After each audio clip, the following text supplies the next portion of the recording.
If you have not yet downloaded your free human design chart, you can do that at whitneycopeland.com/chart. Okay, let's talk about the emotional authority. If you are an emotional authority, emotions rule your life. You are going to be feeling emotions based on your life circumstances and things that are happening, but you're also going to be experiencing emotions that seem to come out of nowhere. And this can be described as, waking up on the wrong side of the bed and really having no idea why you're in a mood. So, the important thing for you to know as an emotional authority is you do not want to make decisions in emotional high or an emotional low. When you're in an emotional high and you're really happy and excited, you might find that you commit to things that you don't want to commit to. And when you're in an emotional low, you might push away things that are actually really good for you just because you're not feeling very happy or energetic. So you have an emotional wave, and you're meant to ride the emotional waves of life. Emotional waves can last from 1 to 3 days, and you want to be in a state of emotional clarity when you're making decisions, especially big decisions. Of course, every day you need to make decisions about what you're going to wear, who you're going to talk to, what you're going to eat, and you don't need to wait for emotional clarity to do that. Although, if it does involve communicating with another person, you probably don't want to snap at them.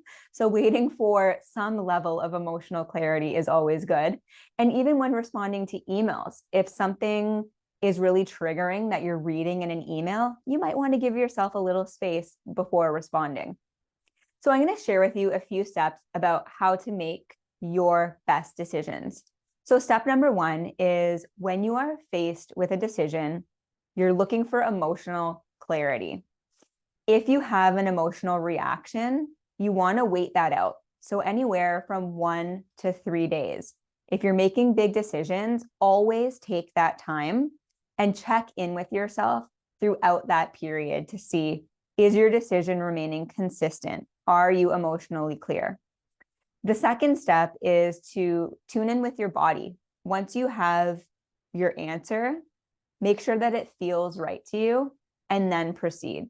So it is pretty straightforward. The hardest part is the waiting, because people around you might be rushing you, saying you need to make a decision. You might feel that pressure, or you might feel like you're missing out on things because you're taking too long. But I assure you that if you follow this process and you make sure that you're emotionally neutral when you make your decisions, you're going to have to back out of things less.